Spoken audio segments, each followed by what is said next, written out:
Halo teman-teman semua, masih bersama saya Knowledge. Pada kesempatan kali ini, saya akan melanjutkan pembahasan mengenai tabel pada video sebelumnya. Bagi kalian yang ketinggalan info, pada pembahasan kali ini, saya akan menaruh link pada deskripsi yang akan mengarahkan video sebelum ini. Singkat saja, kali ini saya akan membahas atribut yang ada di dalam elemen tabel. Langsung saja, kita masuk ke implementasi sebelumnya. Ada 5 atribut yang akan kita coba, dan sebenarnya di luar 5 ini juga ada lagi. Yang pertama ada border, cell spacing, cell padding, call span, dan row span. Atribut border digunakan untuk membuat garis tepi di sekitar sel. Cell spacing itu digunakan untuk menambah jarak antar sel. Cell padding itu untuk mengatur jarak antara konten yang mengelilingi sel dan batas sel. Call span digunakan untuk menggabungkan dua buah sel yang horizontal atau sebuah kolom. Dan row span itu untuk menggabungkan dua buah sel yang vertikal atau sebuah baris. Itu adalah definisi dari atribut yang akan kita pelajari. Kalau kita coba implementasikan, kita buka Visual Studio kita. Oke, kita sudah berada di dalam aplikasi Visual Studio kita, dan ini adalah sebuah program yang sudah kita buat pada video sebelumnya. Dan kita sudah mempelajari tentang atribut border ya, di mana atribut border digunakan untuk membuat garis tepi di sekitar sel. Dan saya sudah mengatur ketebalannya senilai 1, yang artinya sebesar 1 piksel. Kalian bebas memberikan nilai ketebalannya berapa, dan kita akan melihat perubahan apa yang terjadi jika kita menambahkan atribut border. Kita save, masuk ke browser, kita refresh, dan ini adalah hasilnya. Dia akan menambahkan garis tepi yang sudah kita atur sebesar 1 piksel. Jika Anda lihat, ada 2 garis atau double border gitu ya. Mengapa? Karena jika kita menambahkan atribut border pada tabel, maka secara otomatis akan menambahkan border di setiap sel di dalam tabel, termasuk tabel itu sendiri. Dikarenakan ada jarak yang memisahkan antar selnya. Lalu, bagaimana supaya kita menghilangkan jarak yang ada pada setiap selnya?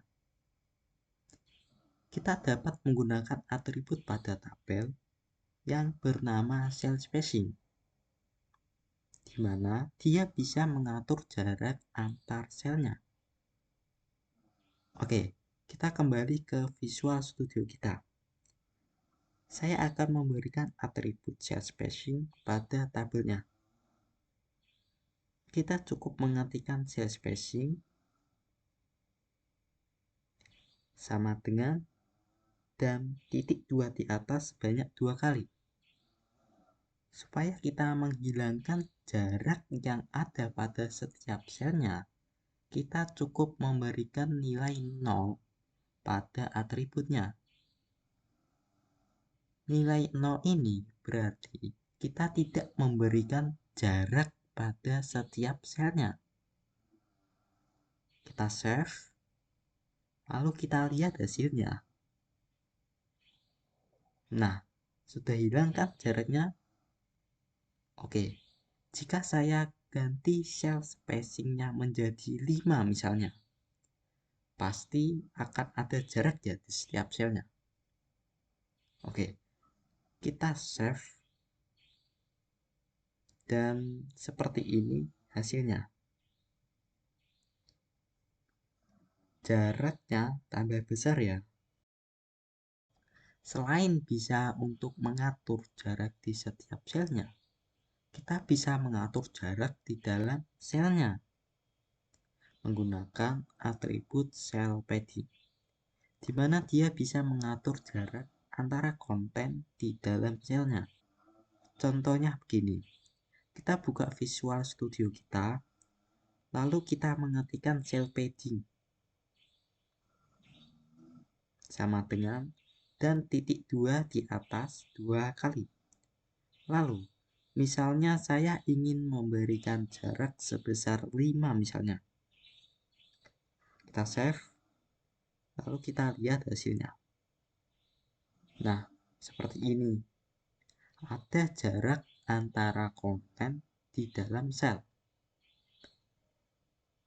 Kurang lebih seperti itu ya, mengenai pembuatan border dan cara mengatur jarak entah itu antar sel maupun di dalam sel.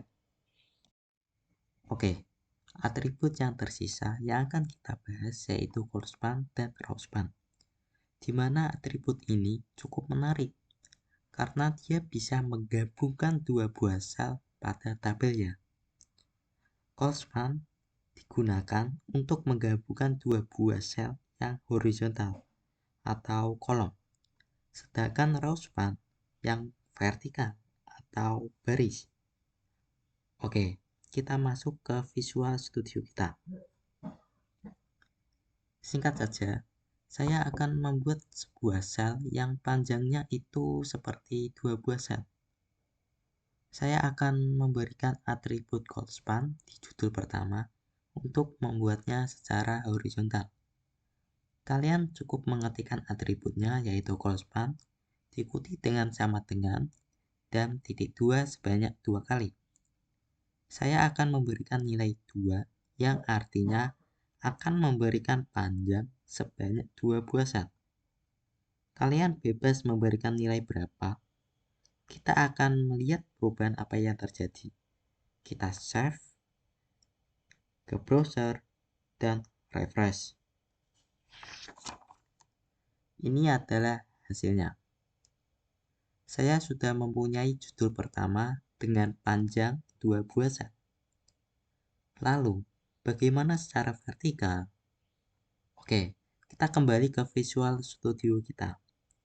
Dan saya akan membuat judul pertama saya memiliki tinggi sebanyak 2 buah sel. Kalian perlu mengetikkan atribut rowspan untuk mengatur tingginya.